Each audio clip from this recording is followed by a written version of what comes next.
사랑 가운데 충만하신 하나님 아버지 감사합니다. 오늘 이 아침 하나님 앞에 나옵니다.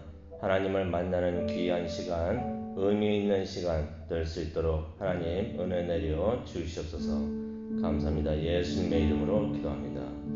아멘. 우리 다 함께 찬송가 321장 하시겠습니다.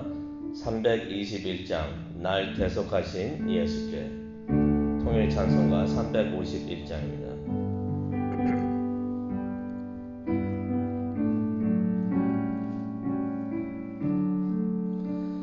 날 대속하신 예수께 내 생명 모두 드리니 늘 진실하게 하소서.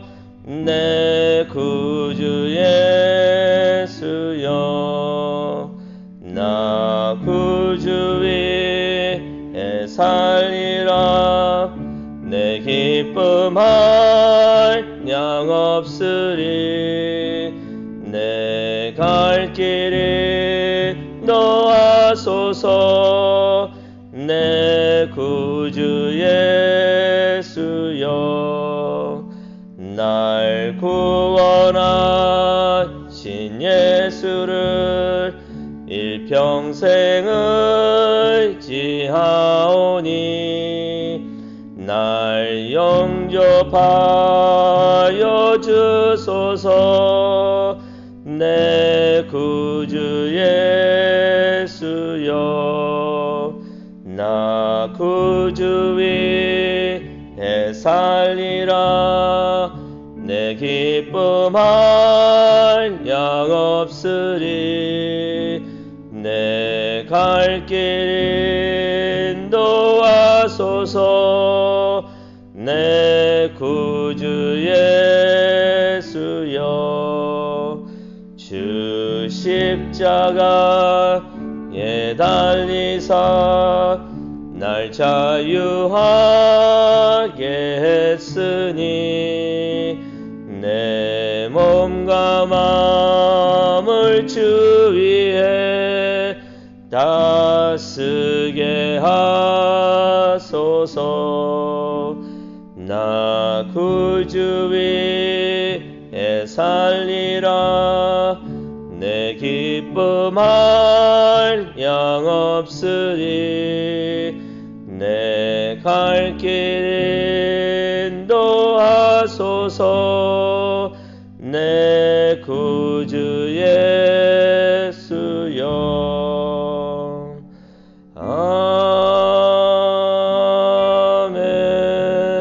아멘. 네, 오늘 하나님께서 주시는 말씀 우리 보도록 하겠습니다. 출애굽기 4장이 되겠습니다. 출애굽기 4장 24절에서 31절까지의 말씀입니다. 출애굽기 4장 24절에서 31절까지의 말씀입니다. 출애굽기 4장 24절부터 마지막 절 31절까지의 말씀을 우리 다 함께 한 목소리로 읽도록 하겠습니다. 하나님의 말씀입니다. 모세가 길을 가다가 숙소에 있을 때 여호와께서 그를 만나사 그를 죽이려 하신지라. 십보라가 돌칼을 가져다가 그의 아들의 표피를 베어 그의 발에 갖다 대며 이르되 당신은 참으로 내게 피난편이로다 하니 여호와께서 그를 놓아 주시니라. 그때 십보라가 피난편이라 함은 할례 때문이었더라. 여호와께서 아론에게 이르시되 광야에 가서 모세를 맞으라 하시매 그가 가서 하나님의 산에서 모세를 만나 그에게 입맞추니 모세가 여호와께서 자신에게 분부하여 보내신 모든 말씀과 여호와께서 자기에게 명령하신 모든 이적을 아론에게 알리니라. 모세와 아론이 가서 이스라엘 자손의 모든 장로를 모으고 아론이 여호와께서 모세에게 이르신 모든 말씀을 전하고 그 백성 앞에서 이적을 행하니 백성이 믿으며 여호와께서 이스라엘 자손을 찾으시고 그들의 고난을 살피셨다 함을 듣고 머리 숙여 경배하였더라. 아멘.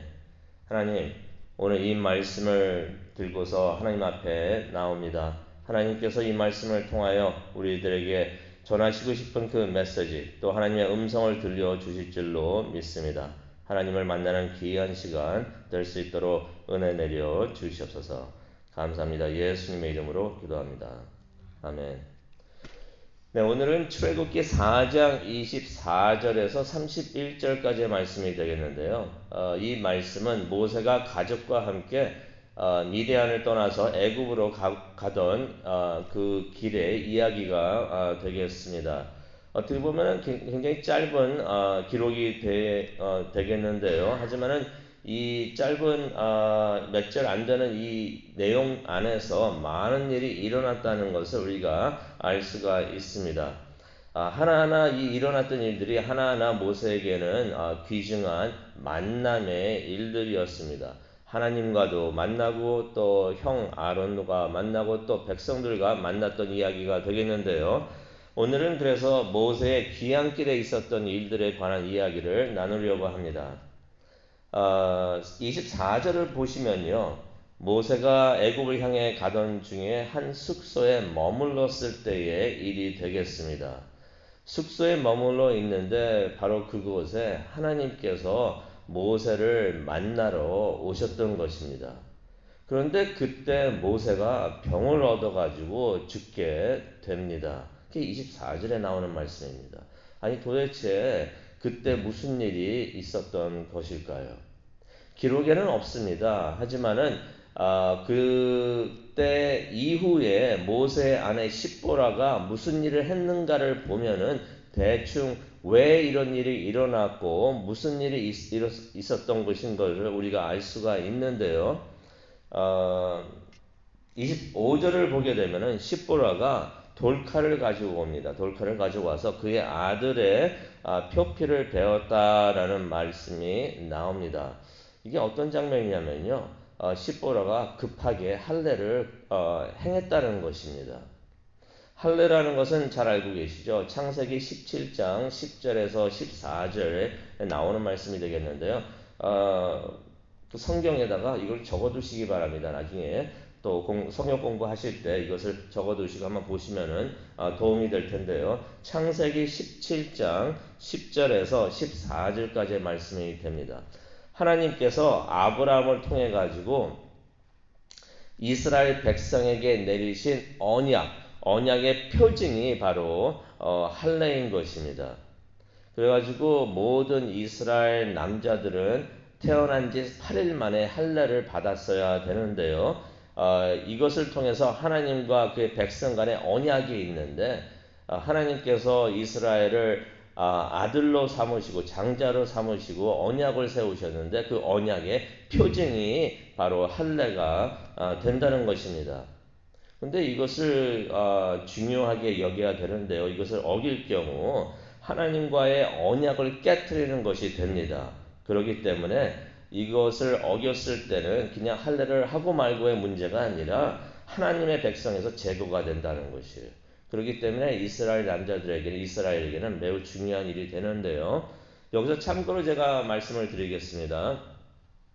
할례는 하나님께서 이스라엘 백성들에게, 이스라엘 사람들에게 주어 주셨던 언약이 됩니다.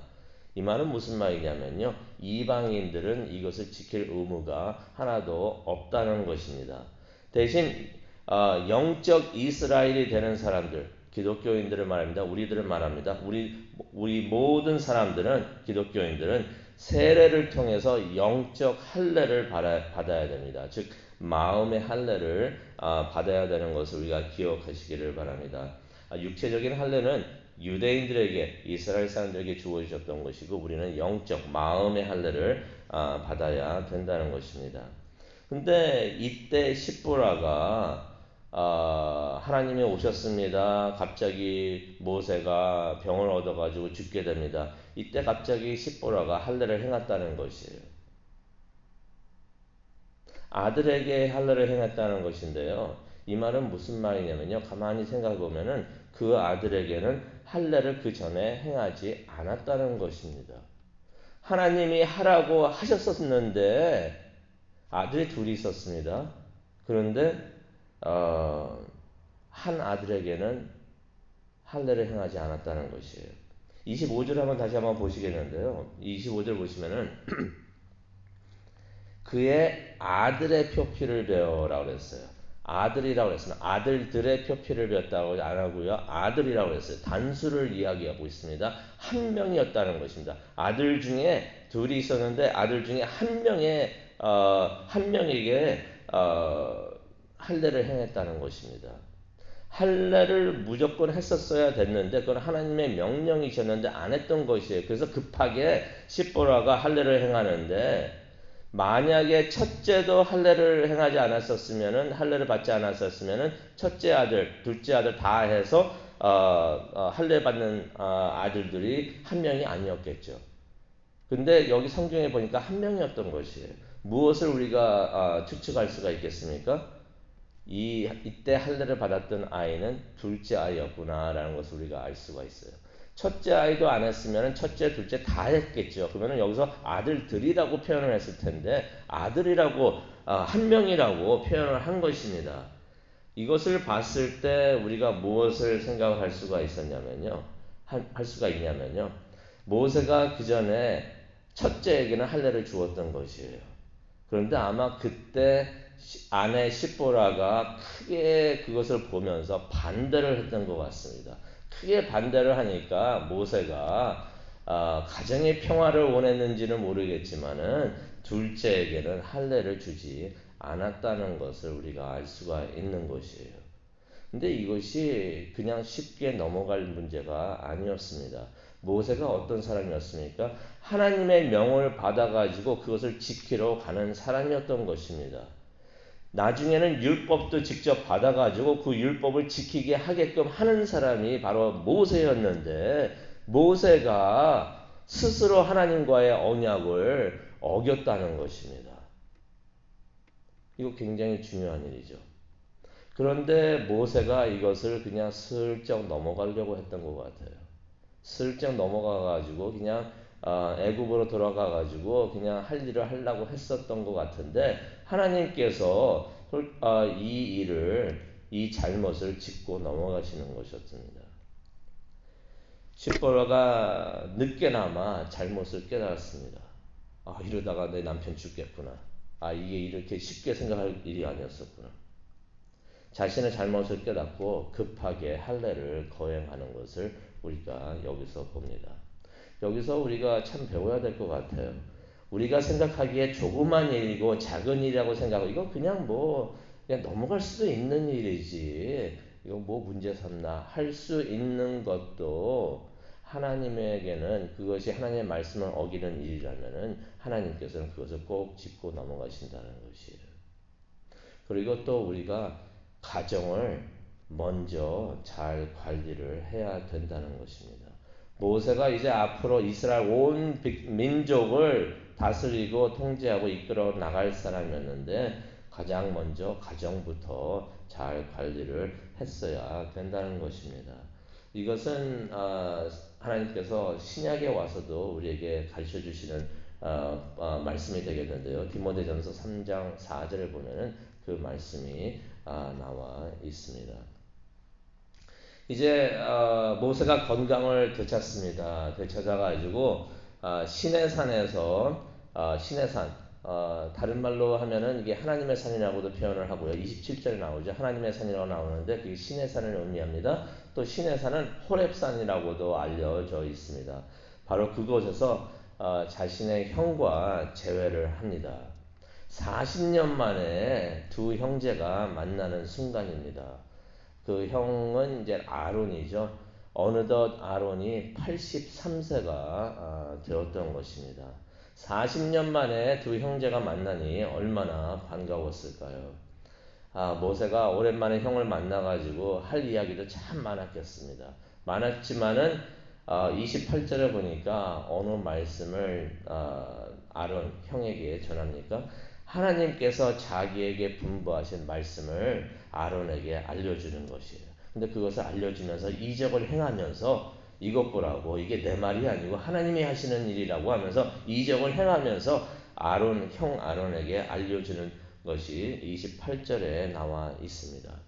이 일이 있은 후에 두 형제가 애굽으로 갑니다. 애굽으로 가서 이스라엘 장로들을 이제 만나게 되는데요. 29절하고 이제 30절에 나와 있는 말씀이 되겠는데요.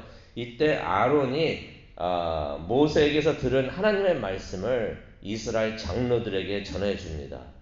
무슨 말씀이 될까요? 하나님께서 백성들의 간절한 기도를 들으셨다는 그 말씀과 하나님께서 그들을 애굽에서 구해내신다는 하나님의 계획을 이제 이스라엘의 장로들에게 전하는 것입니다. 그래서 장로들이 온 백성에게 전할 수 있도록 그렇게 하나님의 말씀을 전하는 것입니다. 그런데 여기서 한번 보기를 원하는데요. 성경 말씀을 보면 30절을 보게 되면은 장로들에게 말을 할 때 모세가 아니었습니다. 누구였다고 기록이 되어 있나요? 아론이 그렇게 했다고 성경 말씀에 나와 있습니다. 왜 모세가 아닌 아론이 이스라엘의 장로들에게 이때 이 말을 전했을까요? 그 전에도 계속 나오는데요. 모세가 걱정했던 부분 중에 한 부분이 어떤 것이 있냐면은 이스라엘 사람들에게 돌아가서 이게 하나님의 말씀입니다 라고 말을 했을 때 백성들이 모세를 신뢰하고 모세의 말을 믿겠는가 하는 부분에 대해서 모세가 많이 걱정을 했었습니다. 이 걱정을 했었던 이유 중에 하나를 우리가 볼 수 있는데 기억하십니까? 40년 전에 모세가 애굽에 있을 때 히브리 사람들 두 남자가 싸우는 걸 보죠. 봤을 때 모세가 와가지고 싸우지 말라고 왜 이렇게 같은 민족끼리 싸우냐고 말을 했을 때 이 히브리 남자들이 모세를 자신들의 지도자, 민족의 지도자로 인정을 하지 않았던 것입니다. 기억하십니까? 그것이 모세의 마음에 계속 걸렸던 것입니다. 그래서 하나님께서 너는 가서 이스라엘을 나의 백성들을 이끌고 출애굽하라고 했을 때 가장 먼저 걱정했던 것이 그 사람들이 내 말을 듣겠습니까? 나를 신뢰하겠습니까? 라면서 모세가 걱정을 했던 것이에요. 40년이 지금 지났지만은 바뀐 것은 하나도 없었던 것입니다. 그래서 아론이 모세를 대신해서 이스라엘의 장로들에게 그 말을 합니다. 하지만 30절을 보게 되면요. 여기서 그 백성 앞에서 이적을 행하니라고 말했는데 이 이적을 행한 것은 아론이 행한 것이 아닌 것을 우리가 생각을 해야 되는데요. 이 전에 있었던 말씀을 보게 되면은 하나님께서 모세에게 뭐라고 말씀하시냐면 너는 가서 이스라엘 백성들에게 네가 직접 이적을 행하라 라고 하나님께서 말씀하셨어요. 그래서 이적을 행하는 것은 모세가 했다는 것을 우리가 알 수가 있습니다. 근데 이렇게 했더니 그제서야 백성들이 아론과 모세의 말을 믿습니다. 그게 31절에 나와요. 아론과 모세의 말을 믿었던 것이에요. 하나님께서 자신들에게 와 주셨고 또 오셔서 자신들이 하나님께 간절히 기도하고 있었을 때 그 기도를 듣고서 그들의 고통을 다 전해 들었다는 것을 이 사람들이 그때서야 깨닫습니다. 그리고 31절에 보니까 머리를 숙여가지고 하나님을 예배했다라는 말씀이 나오는 것이에요. 어떤 예배가 됐을까요? Thanksgiving이 되겠죠. 감사 예배가 됐을 것입니다. 열심히 이렇게 오랫동안 하나님께 기도를 했더니 하나님이 다 듣고 계셨구나. 내가 그렇게 기도할 때 하나님께서 우리에게 와 주셨었구나. 그래서 나의 기도를 다 들으셨구나.